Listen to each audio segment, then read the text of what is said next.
kita dapat datang ke rumah ini, melangkahkan kaki, meninggalkan kasur yang empuk demi mengingat Allah Azza wa Jalla. Allah mengatakan aqimis salata li dzikri.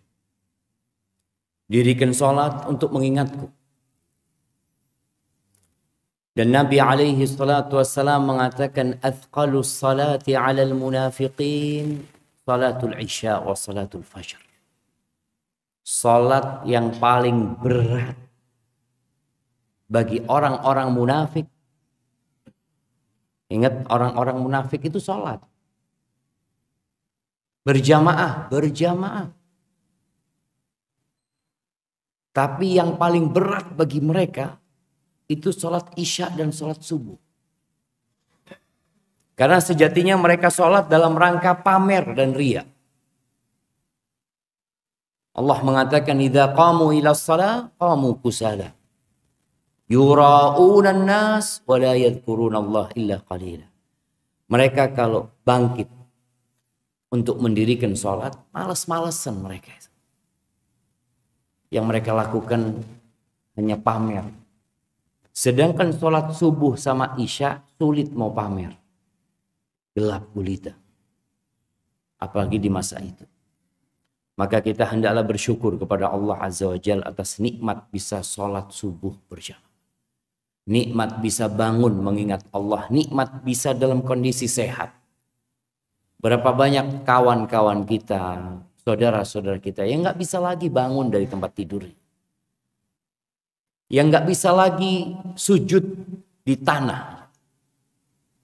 Kadang-kala dia harus duduk di atas kursi. Melangkah dengan begitu beratnya dan menyakitkan lutut. Tapi Allah memberikan nikmat itu. Dan Allah mengatakan la in syakartum la azidannakum. Kalau kalian bersyukur pasti aku tambahin. Allahumma salli wa sallim ala abdika wa rasulika sayyidina wa maulana Muhammad wa ala alihi wa ashabihi ajma'in. Ya Allah, semoga salawat dan salam senantiasa Engkau curahkan untuk hamba kekasih-Mu, untuk baginda Nabi kita Muhammad alaihi salatu wassalam. Dan ingat, hari ini hari Jumat.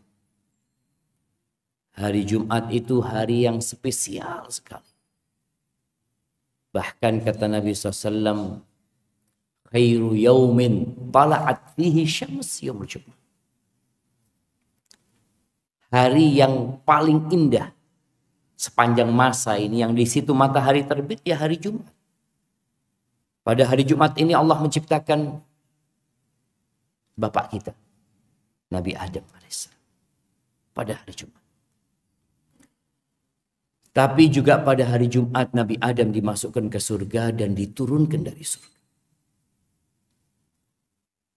Dan kelak bumi ini akan hancur. Juga pada hari Jumat. Kiamat akan terjadi pada hari Jumat. Apa kata Nabi alaihi salatu wassalam? Fa'akthiru fihi minas salati alaihi. Hendaklah kalian memperbanyak salawat kepadaku pada hari Jumat ini. Tapi terkadang sebagian kita menjadikan hari Jumat seperti hari yang lain. Tidak bertambah salawatnya. Tidak bertambah bacaan Qur'annya. Bahkan sebagian ada yang mengeluh dengan hari Jumat. Padahal itu hari yang terbaik. Antum lihat bagaimana ada usaha dari syaitan tentunya bersama kroni-kroninya yang menjadikan hari Jumat ini buruk. Mungkin yang sepuh-sepuh tahu hari Jumat ini hari yang mistis. Ya. Film-film horor itu biasanya Jumat Kliwon, Jumat Manis. Jadi hari ini hari yang menakutkan.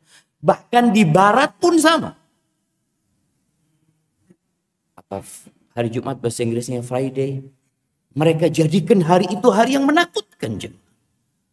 selalu digambarkan dengan sesuatu yang menjadikan orang nggak mau dengan hari Jumat. Kita dulu waktu SD kalau lewat kuburan malam Jumat itu jadi takut. Malam Jumat. Kenapa? Padahal ini Sayyidul Ayyam. Yang paling mulia. Maka bagaimana kita mengembalikan Jumat ini sebagai hari yang paling mulia di dalam jiwa kita. Jadi setiap datang malam Jumat kita gembira.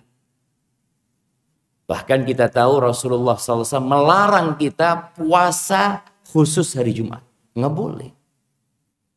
Ini hari Id. Id pekanan yang terus berulang. Kecuali yang puasa hari Kamis, boleh puasa hari Jumat. Kecuali yang niat puasa Sabtu, boleh puasa hari Jumat. Tapi puasa khusus hari Jumat nggak boleh. Ini memang hari yang mulia. Perbanyak sholawat di hari itu. Fa inna salatakum alayya ma'rufah. Sholawat kalian itu disuguhkan kepada aku, kata Nabi SAW. Apa nggak kepingin antum sholawatnya disuguhkan dari fulan, Sidoarjo sholawatnya berapa? 7. Disuguhkan, dilaporkan kepada Nabi SAW. Maka perbanyak sholawat buat Nabi alaihi salatu wassalam. Berapa sih banyak itu? Di dalam kitab Al-Qaul Badi' fi salatu wassalam ala Nabi Syafi' disebutkan di sana beberapa nukilan banyak itu ya paling tidak 300 lah. Itu banyak. Ya nggak ada batasannya jemaah. Cuma sebagian ulama ketika ditanya dia sebutkan ya 300 itu banyak. Maka berusaha ketika bersalawat kepada Nabi SAW dihitung. Kenapa harus dihitung? Nggak harus dihitung sebenarnya. Tapi kalau kita tidak menghitung, kadang-kala kita merasa banyak. Koyo isu ya gue sholawat. Padahal baru 20 ya. Iya. Tapi ketika antum hitung seperti zikir pagi dan petang. Kita dianjurkan membaca la ilaha illallah wahdahu la syarikalah. Lahul mulku wa lahul hamdu. Wa huwa ala kulli syai'in qadir 100 kali. Kalau kita tidak menghitung, kita merasa sudah sampai 100 ya. Hitung dengan tangan kita. Kita tahu, oh ternyata baru 30. Belum nyampe kepada target yang dianjurkan oleh Rasulullah SAW. Semoga salat itu bersambung untuk keluarga Nabi kita. Istri-istri Nabi kita. Yang mereka, subhanallah ya. Nih para emak-emak yang kalau membaca sejarah bagaimana perjuangan istri-istri Nabi mungkin nggak sanggup mereka. Sekarang aja banyak nelongsonya emak-emak. Banyak curhatnya, banyak madunya. Rasulullah SAW itu sering datang ke rumah istrinya. Mau sarapan. Beliau bertanya. Hal min ta'am. Ada yang bisa dimakan? Apa kata istrinya? Cuma ada air. Enggak. Kata Nabi SAW. Idzan ana sha'im. Kalau gitu hari ini aku puasa. Itu pagi ya. Malam hari. Pernah Nabi SAW kedatangan tamu.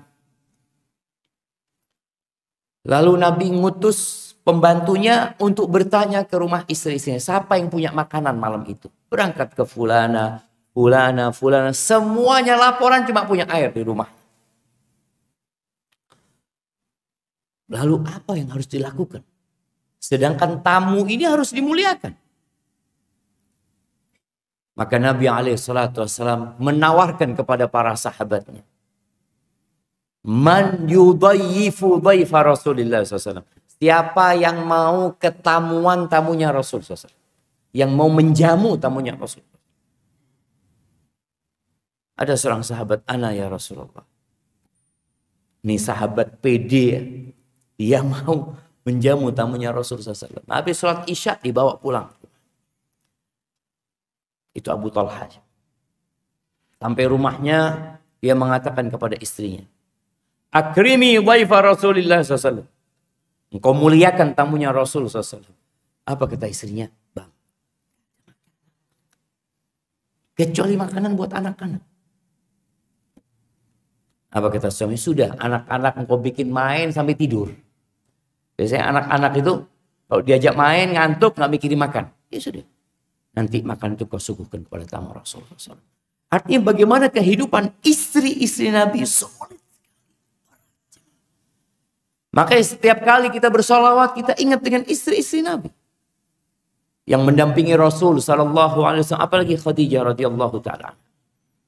Dan semoga salawat itu bersambung kepada putra-putri Nabi, keluarga Nabi alaihi salatu wassalam, yang kita juga tahu bagaimana perjuangan mereka. Fatimah ketika di Mekah, bagaimana dia hidup melihat bapaknya dibuli, dimaki, dihina. Seperti filah kita kalau dengar bapak kita dicela, loro hati. Orang tua kita. Bagaimana sekarang Fatimah, Ummu Kalthum, Ruqayyah, Zainab melihat Rasul SAW dikatakan kahin, dukun, sahir, penyihir. Bapakmu itu pendukun, penyihir, pendusta, tukang bohong. Bukan hanya secara verbal, secara fisik Fatimah melihat bapaknya Sallallahu Alaihi Wasallam ketika sujud di depan Ka'bah sana, diletakkan ari-ari onta di punggung Nabi SAW. Ini Fatimah melihat bapaknya diperlakukan seperti itu gitu. Datang Fatimah aja. Dia bagaimana mendorong itu ari-ari onta supaya terlepas dari punggung Nabi SAW. Maka kita juga perlu ingat bersalawat kepada mereka yang mereka juga berjuang jamaah demi tegaknya agama ini. Dan semoga salawat itu bersambung kepada para sahabat Nabi, khususnya untuk Abu Bakar As-Siddiq, Umar bin Khattab, Uthman bin Affan, Ali bin Abi Thalib, dan semua sahabat Nabi. Semoga Allah meridhai kita bersama mereka. Amma ba'd, jamaah rahimakumullah, ana berterima kasih sekali bisa duduk di sini. Kalau ingat Rasulullah SAW, beliau dilemparin batu ketika hendak menyampaikan kalimat-kalimat. Allahu Akbar. Dari Taif beliau diusir. Dilemparin batu seperti orang melemparin anjing. Bayangin Nabi SAW diusir dari Taif. Ada 2 baris. Penduduk Taif membuat 2 baris mereka. Bersama anak-anak mereka bawa batu. Nabi berjalan di tengah mereka sallallahu alaihi wasallam bersama Zaid bin Harithah. Itu dilemparin batu dan Zaid berusaha menyelamatkan Nabi SAW sampai bocor kepalanya Zaid. Dan kaki Nabi berdarah-darah. Dengan kita sekarang ya dikasih tempat untuk menyampaikan kalimat-kalimat Allah. Ya tentunya beda pahala yang didapat jemaah. Idhamul jaza ma'a idhamil bala. Kata Nabi SAW, besaran pahala itu setara dengan besaran kesusahan.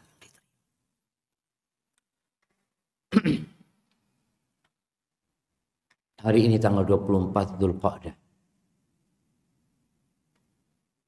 Sebagian jemaah haji kayaknya udah pada berangkat. Sidoarjo udah berangkat. Masya Allah. Ya kita sepertinya yang belum berangkat. Dan mungkin tidak akan pernah berangkat haji lagi. Karena aturan pemerintah Saudi yang umur di atas 65 tahun udah nggak bisa berangkat haji. Atau aturan itu akan berubah nantinya, wallahu a'lam. Apa yang harus kita lakukan di sini jemaah? Bentar lagi kita akan masuk ke bulan Dzulhijjah. Tolong persiapkan diri. Sebagaimana jemaah haji mempersiapkan diri mereka. Bahkan sebelum haji mereka sudah manasik haji. Berulang kali dilakukan manasik. Ada pemantapan manasik lagi. Kita perlu memantapkan diri kita. Karena kita akan masuk sama seperti jemaah haji. masuk ke bulan Dzulhijjah. Yang kata Rasul sallallahu alaihi wasallam, "Ma min ayyamin al-amalu salihu fihinna ahabbu ila Allah min hadhil ayyam." Tidak ada hari-hari, nggak ada. Ini nafi, peniadaan. Tidak ada hari-hari yang beramal soleh di dalamnya lebih dicintai Allah, lebih baik, lebih afdal. Ada banyak lafaz hadis. Lebih dicintai Allah daripada beramal soleh di 10 hari ini. Yakni 10 awal Dzulhijjah. Allah Azza wa Jalla mengatakan, wal fajri walayalin ashr. Demi fajar dan demi 10 malam. Para ahli tafsir menyebutkan 10 malam ini 10 awal Dzulhijjah ini. Enggak ada hari yang beramal soleh di situ lebih baik. Mau antum beramal soleh di bulan Ramadan, hari ini lebih baik. Bagaimana dengan 10 akhir Ramadan? Apakah tetap lebih baik beramal di 10 awal Dzulhijjah? Ada khilaf di antara para ulama. Sebagian mengatakan lebih utama 10 awal Dzulhijjah. Karena semua amalan di 10 akhir Ramadan itu bisa dilakukan di 10 awal Dzulhijjah. Semuanya. Mau bicara i'tikaf, mau bicara sholat malam, mau bicara sodako, mau bicara menghatamkan Quran, mau bicara berbuat baik, apapun yang di 10 akhir Ramadan itu bisa dikerjakan di 10 awal Dzulhijjah. Tapi yang di 10 awal Dzulhijjah nggak bisa dikerjakan di 10 awal Ramadan. Akhir nggak bisa. Wukuf di Arafah bisa di 10 awal akhir Ramadan, nggak bisa. Menyembelih kurban nggak bisa di situ. Di sini adanya. Walaupun sebagian mengatakan enggak. 10 akhir Ramadan malam harinya lebih baik daripada 10 awal Dzulhijjah malam harinya. Tapi kalau siang harinya lebih baik 10 awal Dzulhijjah. Karena di situ ada wukuf di Arafah tanggal 9. Tapi di 10 akhir Ramadan ada Lailatul Qadar. Itu mungkin dua pendapat yang berusaha menggabungkan. Ketika Nabi menyampaikan hal ini, bahwasanya tidak ada amal soleh yang lebih baik daripada beramal soleh di 10 awal Dzulhijjah ini, apa kata para sahabat? Walal jihadu fi sabilillah. Apakah berjuang di jalan Allah, perang, menegakkan kalimat Allah, itu juga tidak sebanding, tidak lebih baik daripada beramal di 10 awal Dzulhijjah. Kata Nabi SAW, walal jihad fi sabilillah. Jihad pun tidak bisa menandingi 10 awal Dzulhijjah. Illa rajul. Kecuali jihad dalam satu model, satu kondisi. Seorang yang kharaja bimalihi wa nafsihi walam yarji' min dzalika bisyai'. Seorang yang berjihad, yang keluar ke medan perang, dia membawa jiwanya, membawa raganya, membawa hartanya, dan gak ada yang pulang ke rumah. Berarti kalau jihad masih pulang, menang, 10 awal Dzulhijjah masih lebih baik. Maka berusahalah membuat perencanaan. Mau ngapain kita di 10 awal Dzulhijjah. Tinggal 5 hari lagi atau 6 hari lagi. Jangan samakan 10 awal Dzulhijjah dengan hari-hari yang lain. Maka kita perlu promosi. Orang itu kadang-kadang perlu diingatkan kembali ya, tentang keutamaan sesuatu supaya dia tertarik. Kenapa kita lihat iklan itu terus? Ada iklan mie goreng, mie ini. Padahal dia sudah terkenal jemaah. Produk mie ini udah terkenal. Tapi sampai hari ini masih iklan. Sampai hari. Dan bayar besar mereka iklan. Kenapa? Iya, karena orang itu perlu diingatkan.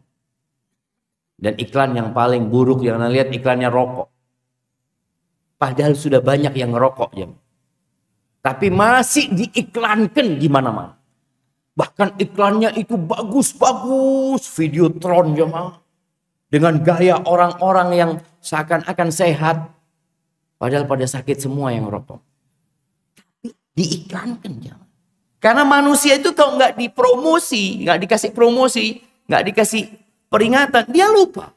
Maka kita ingatkan. Apa yang tadi Anda sampaikan, ingatkan. Bukan Anda sampaikan. Yang Rasul SAW sampaikan. Hadis diriwayatkan Imam Bukhari, Muslim. Dan diriwayatkan oleh para muhaddithin tentang keutamaan 10 awal Dzulhijjah ini. Barakallahu fiik. Bukan itu yang ingin Anda sampaikan. Itu baru muqaddimah. Anda katanya dikasih waktu sampai syuruk. Nggak apa-apa jemaah ya. Ahibati fillah. Ada sebuah hadis yang diriwayatkan oleh Imam Tirmidzi dari Abdullah bin Mas'ud radhiyallahu taala anhu. Yang ana rasa hadis ini perlu kita tanamkan di dalam jiwa kita. Karena kita punya banyak masalah dalam kehidupan ini. Semua yang hadir di masjid ini punya masalah. Karena Allah sudah menetapkan kehidupan ini adalah ujian dan bala. Tapi bentuk bala yang kita terima beda-beda. Ada yang tadi malam nggak bisa tidur karena sakit punggungnya. Ada yang nggak bisa tidur karena harus bayar utang. Ada yang nggak bisa tidur karena istrinya ribut atau karena anaknya sakit, menangis. Ada banyak lah masalah dalam kehidupan ini. Bagaimana cara kita menghadapi masalah itu? Bala yang sudah Allah tetapkan akan bersama kita sampai kita mati. Kata Nabi SAW, man nazalat bihi faqah fa anzalaha bin nas. Barang siapa yang turun kepadanya satu kesulitan, satu hal yang menyempitkan dadanya, yang membuat dia susah hidupnya, fa anzalaha bin nas, lalu masalahnya dia sandarkan kepada manusia. Yang ada dalam benak dia cari solusi dari manusia. Oh fulan mungkin, fulan yang bisa bantu anak. Yang ada dalam benak dia hanya makhluk. Lam tusadda faqatu. Kata Nabi SAW, urusannya nggak akan selesai. Ketika dia sandarkan kepada manusia, bersandar namanya, menggantungkannya kepada makhluk, maka kesulitan yang dia hadapi nggak akan selesai. Boleh jadi mungkin secara pandangan, oh selesai gitu loh. Tapi akan ada masalah lagi buat engkau. Karena manusia ini hanya bisa menyelesaikan urusanmu yang sekarang. Besok datang lagi masalah. Lusa datang lagi masalah. Sampai kapan engkau akan bersandar kepada manusia? Ini selesai urusannya. Wa man nazalat bihi faqah fa anzalaha billah. Barang siapa yang datang kepadanya masalah lalu dia sandarkan kepada Allah Azza wa Jalla, dia gantungkan kepada pencipta langit dan bumi ini, yushikullah bihi, Allah akan hampir saja memberikan solusi kepada dia, birizqin ajilin au ajil, dengan rezeki yang segera atau tertunda.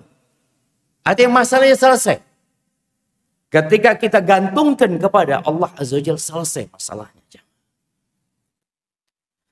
Tapi ternyata banyak di antara kita yang kurang yakin sama Allah.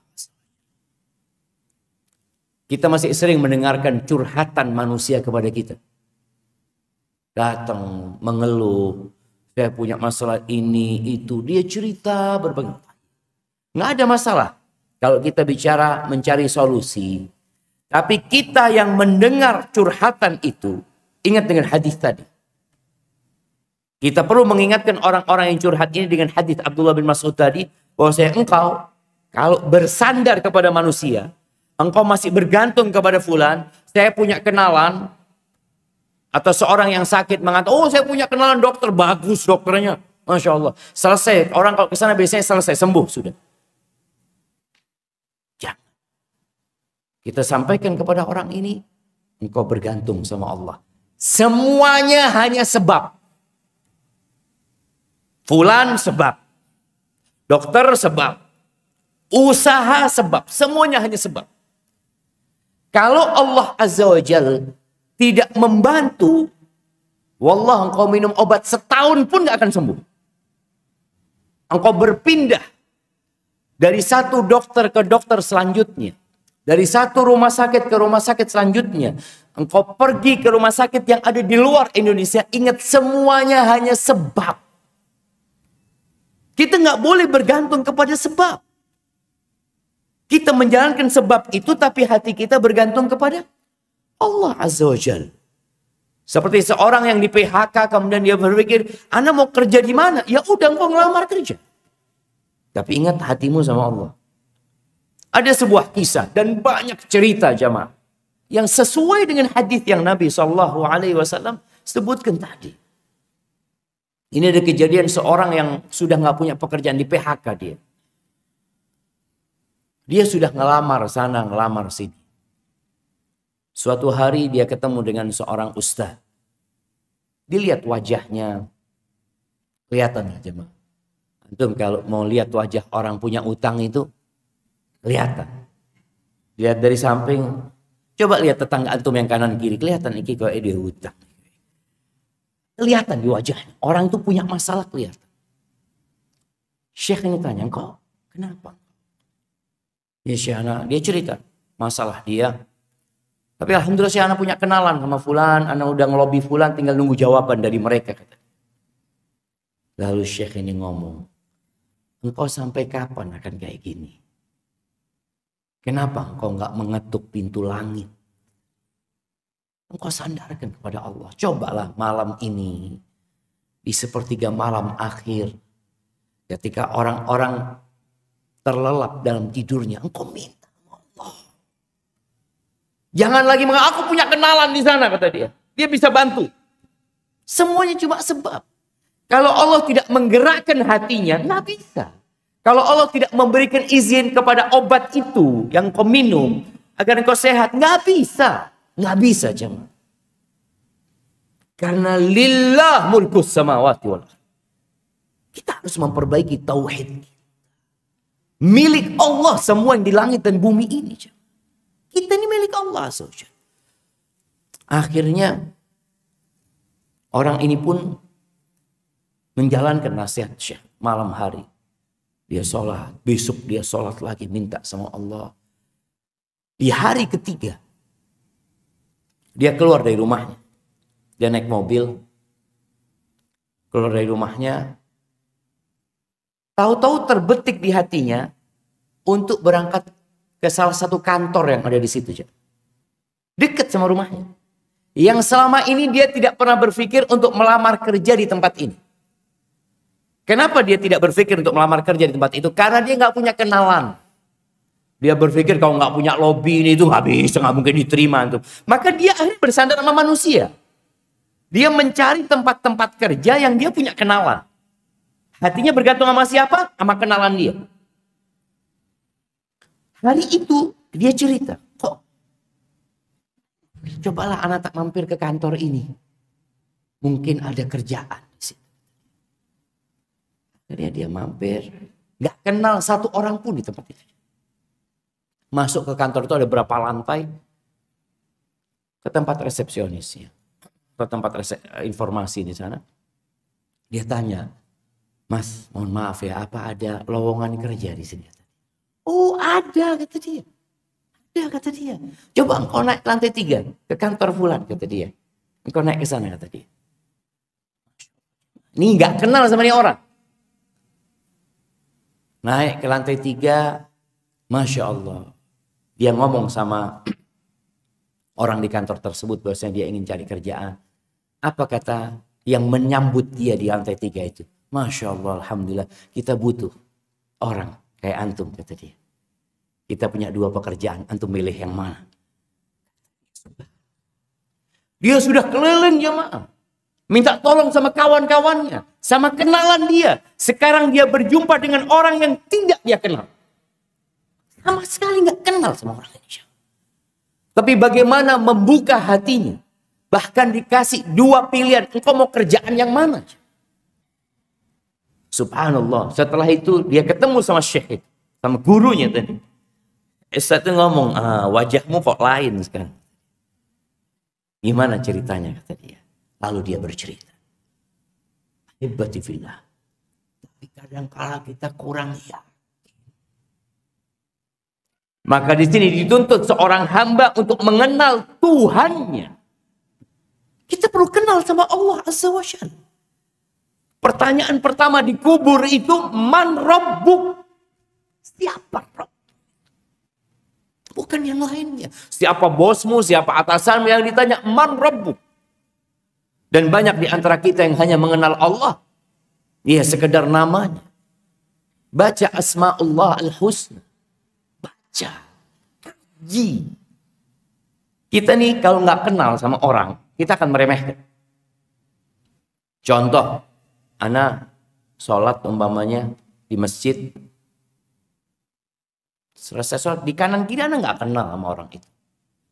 Tahu-tahu ada yang bisikin Ana. Pak Ustadz, yang di sebelah kiri antum itu Bupati Sidoarjo. Assalamualaikum. Kita jadi lain. Awalnya biasa-biasa aja. Tapi ketika kita tahu dia orang penting, baru kita akan respect. Begitu pula sama Allah Azza wa Jalla, walillahil mathal. Ketika antum kenal sama Allah Azza wa Jalla, antum gak akan naik motor kecuali antum baca dan menyebut nama Allah Azza wa Jalla. Antum akan naik mengatakan bismillah. Karena antum tahu kalau Allah berkehendak antum ditabrak mati. Kendaraan antum jalan, mogok, atau selip, ada truk yang lewat. Kita tahu Allah itu Rabbul Alamin. Ketika keluar rumah, antum akan mengatakan bismillah, tawakkaltu ala Allah. La hawla wa la quwwata illa billah. Itu bentuk orang yang benar-benar kenal sama Allah Azza wa Jalla. Makanya Rasulullah SAW itu orang yang paling banyak doanya. Bandingkan dengan semuanya. Yang paling banyak doanya Nabi SAW. Beliau paling banyak bersandar kepada Allah Azza wa Jalla. Dan itu sebenarnya ikrar kita ketika kita sholat. Kita mengatakan, Iyyaka na'bud wa iyyaka nasta'in. Hanya kepadamu kami beribadah ya Allah. Dan hanya kepadamu kami minta pertolongan. Lalu kenapa prakteknya kita lebih sering minta tolong kepada selain Allah Azza wa Jalla? Kan boleh. Apabila dia mampu menolongmu. Tapi ingat, jangan bersandar kepada dia. Karena dia hanya sebab. Ahibati fillah. Nabi Ibrahim alaihissalam. Ketika dilemparkan ke dalam api. Ada beberapa riwayat Israiliyah yang menceritakan proses Nabi Ibrahim dilemparkan ke api. Kaumnya itu membuat api yang bangunan besar. Sehingga mereka sebenarnya bisa membuat alat panggang buat manggang Nabi Ibrahim. Kan cukup. Yang mau dipanggang cuma satu orang. Kenapa harus sebesar masjid ini apinya? Tapi mereka ingin menunjukkan kekuatan mereka. Manusia yang lemah ini ingin menunjukkan kekuatan mereka, bikin api yang besar. Akhirnya ketika mereka sudah membakar itu tempat, mereka bingung bagaimana cara mendekatkan Nabi Ibrahim. Lalu mereka nggak bisa mendekat karena panasnya api tersebut. Lalu mereka membuat manjanik, alat pelontar. Disebutkan yang mengilhamkan kepada mereka iblis. Mereka bikin alat pelontar itu, dilemparkan Nabi Ibrahim. Dilemparkan, ditelanjangi. Subhanallah, itu Nabiullah. Kenapa nanti pada hari kiamat di padang mahsyar, orang yang pertama dikasih baju itu Nabi Ibrahim? Sebagian ulama mengatakan itu sebagai balasan ketika beliau ditelanjangi sama kaumnya. Allahu Akbar. Ketika dilemparkan, malaikat Jibril datang mengatakan, alaka ilayya haja. Ibrahim, engkau punya perlu sama aku. Apa kata Nabi Ibrahim? Amma ilaika fal. Sama engkau aku nggak perlu. Ini bentuk keimanan dan keyakinan. Malaikat Jibril cuma sebab. Amma ilallah fa na'am. Kalau sama Allah aku punya perlu. Jibril tidak akan mampu melakukan apa-apa kecuali dengan izin Allah Azza wa Jalla. Amma ilallah fana'am, sama Allah aku perlu. Lalu Nabi Ibrahim mengatakan hasbunallah wa ni'mal wakil. Cukup Allah sebaik-baiknya pelindung buat aku. Apa yang terjadi jemaah? Supaya kita tahu Allah itu bisa berbuat apa yang dia kehendaki. Nggak perlu kita mikir, nalar kita, bagaimana nanti solusinya ya. Kira-kira seperti ini. Udah urusannya Allah Azza wa Jalla. Dan itu yang dilakukan Nabi Ibrahim. Hasbunallah wa ni'mal wakil. Allah tidak menurunkan hujan untuk mematikan itu api. Enggak, api itu tidak dimatikan.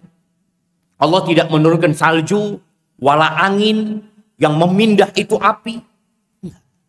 Tetap api seperti itu. Dan masyarakat menonton dan merasakan panasnya api itu.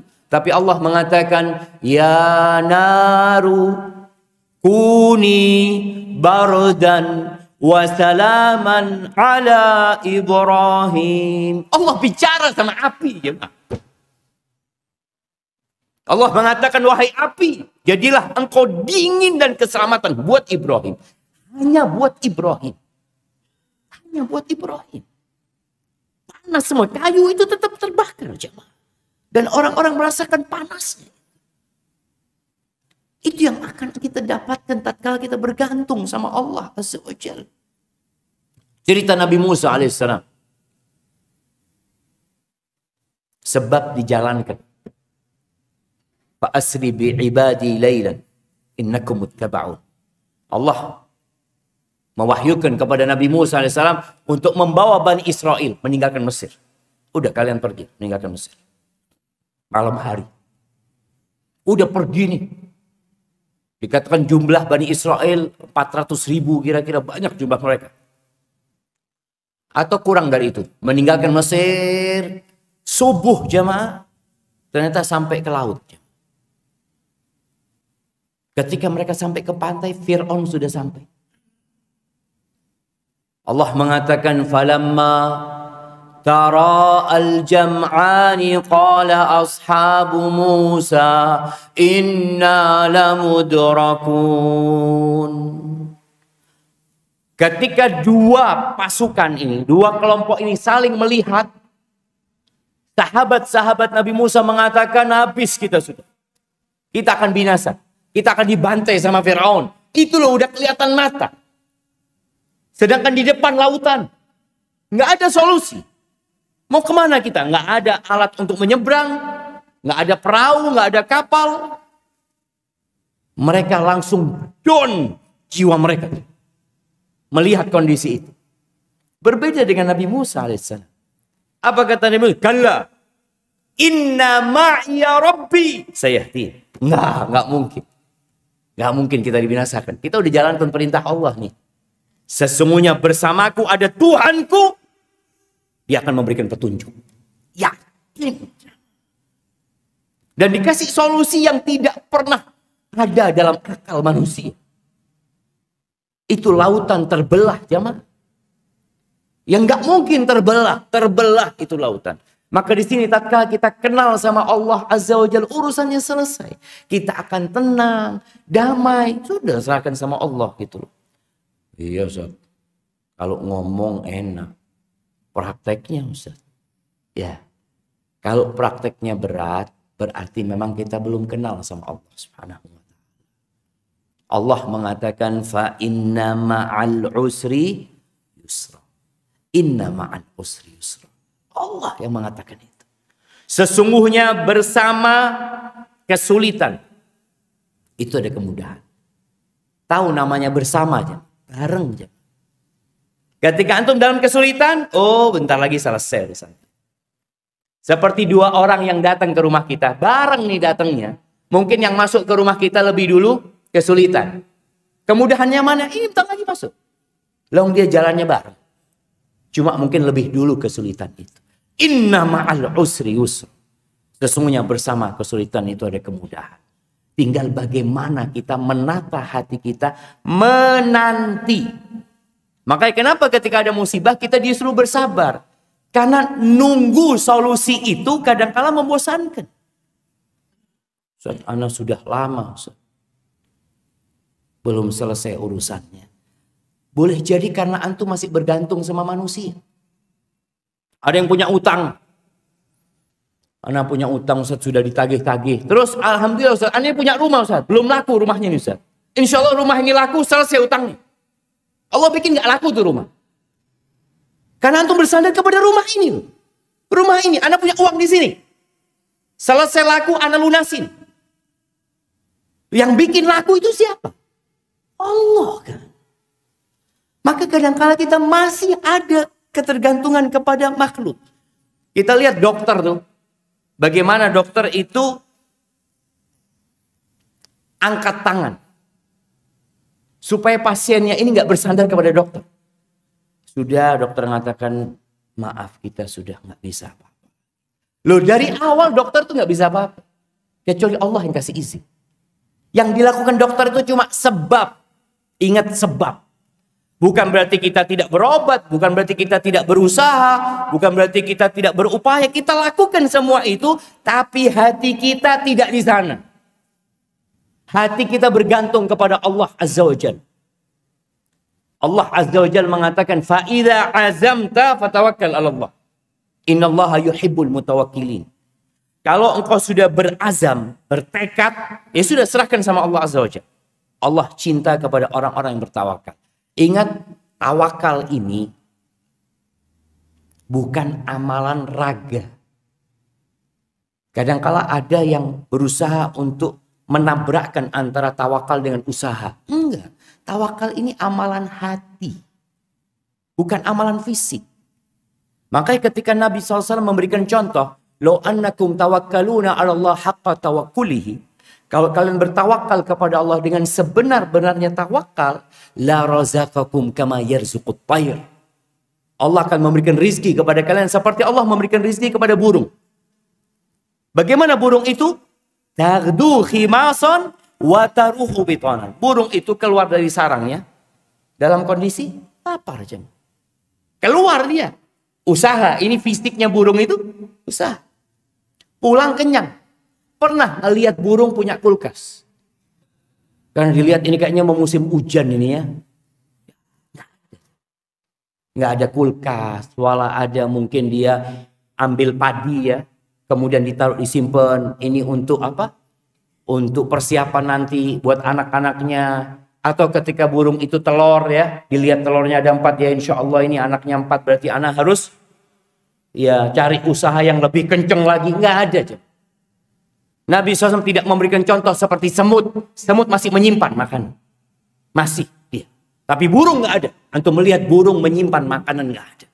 Kalau kita bertawakal dengan sebenar-benarnya tawakal, seperti itu akan dikasih rezeki sama Allah Azza wa Jalla. Ingat, tawakal itu amalan hati. Arti tawakal itu atiqatu billah wal i'timad alaih. Yakin sama Allah dan menyandarkan kepada Allah Azza wa Jalla. Itu hati. Sedangkan fisik kita, ya usaha. Nabi SAW ketika sakit berhijamah. Nabi SAW. Bicara pekerjaan para sahabat, disuruh bekerja, disuruh nyari kayu sama Nabi SAW. Alhamdulillah. Bagaimana cara kita mengenal Allah sekarang lebih dalam? Yang pertama dengan asma Allah al-husna tadi. Tolong dibaca. Jadi nama-nama Allah itu bukan nama-nama kosong. Tapi nama-nama yang penuh makna. Ketika antum membaca nama Allah Ar-Razzaq. Kalau nggak salah di Sidoarjo sini, anak di jalanan itu ada Asma Allah Husna. Di pinggir jalan. Iya. Anak lihat ada Asma Allah Husna. Tulisan itu. Itu bagus untuk mengingatkan. Diingat. Namanya Allah Afu. Namanya Allah Al-Qawi. Namanya Allah Al-Mutakabbir. Al-Khaliq, Al-Bari, Al-Musawwir, Al-Aziz, Al-Jabbar. Baca. Setelah dibaca, usahakan dihafalkan. Menghafal itu biasanya anak-anak. Kalau bapak-bapak sudah tak menghafal, itu dulu sudah lewat saat, kata dia. Nabi SAW mengatakan, Inna lillahi tis'atan wa tis'ina asman. Allah tuh punya 99 nama. 100 kurang 1. Man ahsoha dakhalal jannah. Barang siapa yang menghitungnya yang menguasainya masuk surga. Masuk surga. Ada 4 tingkatan mengenal Asmaul Husna. Yang pertama, ya hanya menghafal. Tadi itu tingkatan anak-anak kecil disuruh menghafal aja dia. Karena dikasih penjelasan dia nggak paham. Yang kedua, menghafal dan memahami. Yang ketiga, berdoa dengan nama itu. Kita punya masalah, kita mungkin sedang lemah ini dan itu, kita panggil ya Qawi, ya Matin. Kemudian yang keempat, beribadah dengan nama itu. Jadi bukan hanya berdoa tapi beribadah dengan nama itu. Contohnya ketika kita membaca nama Al-Afu, Allah itu Maha Pemaaf. Antum kalau ada orang minta maaf, maafkan. Antum kalau malam hari doanya Allahumma innaka afuun tuhibbul afwa fa'fu anni. Ya Allah, sesungguhnya Engkau Maha Pemaaf, Engkau cinta dengan maaf, maafkan aku. Kok pagi hari ada orang minta maaf sama antum, antum katakan tiada maaf gitu. Loh, apa tadi malam antum Allahumma innaka afuun? Itu beribadah dengan nama itu kan. Ketika antum baca Razzaq, ya Dzul, Allah yang maha memberikan rizki, Allah yang maha baik, memberikan segalanya kepada hambanya. Ada orang minta tolong sama antum, antum nggak nolong dia. Terus gimana antum beribadah dengan nama-nama itu? Itu. Tolong Asmaul Husna itu dikaji, dibahas, kemudian berdoa dengan nama itu dan beribadah. Kemudian cara lain mengenal Allah Azza wa Jalla adalah dengan membaca Al-Quranul Karim. Quran ini surat cinta dari Allah kepada hamba. Untuk baca. Jangan cuma dibaca hurufnya. Kita tahu, membaca satu huruf itu dapat 10 kebaikan. Artinya, membaca alif, lam, mim, nggak tahu artinya kita. Itu dapat 30 kebaikan. Tapi Quran diturunkan untuk ditadabburi. Kitabun anzalnahu ilaika mubarakun liyadabbaru ayati wa liyatadzakkara ulul albab. Ini kitab yang penuh dengan berkah. Yang kami turunkan untuk ditadabburi. Untuk dikaji. Untuk dihayati. Untuk diingat. Tapi ya hanya orang-orang yang cerdas yang mau jemaah mengambil pelajaran dari sana. Maka tolong mulai saat ini baca Quran dan baca tafsir. Niatkan. Tiap hari 1 halaman. Atau 2 halaman. Bersama artinya. Insya Allah setahun hatam kita Quran jemaah. Karena ada orang yang umur 50 tahun tidak pernah hatam Quran dengan artinya. Umur 60 tahun nggak pernah. Padahal sudah banyak kitab-kitab ketika dia kuliah yang dia hatamkan. Baca itu. Kemudian yang ketiga, mentadabburi ciptaan Allah Azza wa Jalla. Jalan-jalan nggak apa-apa. Ke pantai. Yang punya akuarium di rumah. Kau lihat bagaimana ikan itu bisa warna-warni. Kau lihat bagaimana bintang, rembulan, gunung-gunung. Tadabburi ciptaan Allah Azza wa Jalla. Atau paling tidak mentadabburi makan. Sebentar lagi kita mau sarapan. Ketika antum sarapan, antum lihat. Sarapan apa jemaah? Pecel. Ketika antum lihat pecel, antum bayangkan beras ini gimana bisa sampai. Nasi ini bisa sampai ke sini gimana? Gimana kalau antum setiap kali mau makan harus nanam padi? Nunggu 3 bulan antum makannya. Ini enggak. Ada. Prosesnya antum lihat bagaimana petani menanam ini dan itu. Kalau ternyata antum makan sama ayam. Bayangin kalau antum harus nunggu ayam itu sampai besar. Dari telur antum jemaah nungguin makan ayam ya Allah. Nunggu 27 hari lagi. Allah berikan kepada antum. Sayurannya seperti apa, kacangnya seperti apa. Ini perlu ditadabburi jemaah. Kalau ada ikan laut, gimana ikan laut ini bisa sampai ke meja antum? Kok bisa sampai sini? Padahal ya Allah mungkin ikan ini dari Gresik. Prosesnya panjang. Di situ ada tanda-tanda kebesaran Allah. Wa fi anfusikum. Lihat di diri kita sendiri. Ada tanda kebesaran Allah Azza wa Jalla. Ketika kita makan jemaah. Kalau nggak bisa keluar itu makanan jemaah. Bayar berapa? Ke dokter. Kata dokter harus operasi. 30 juta. Nggak apa-apa dok. Yang penting keluar itu kotor. Maka itu sebagai sarana untuk mengenal Allah Subhanahu wa taala. Hibbatifillah. Itu mungkin yang dapat Anda sampaikan. Kurang lebihnya mohon maaf. Yang benar dari Allah Azza wa Jalla, yang salah dari diri Anda pribadi. Sekali lagi Anda ucapkan terima kasih. Jazakumullah khairan. Subhanakallahumma wa bihamdika asyhadu an la ilaha illa anta astaghfiruka wa atubu ilaik. Assalamualaikum warahmatullahi wabarakatuh.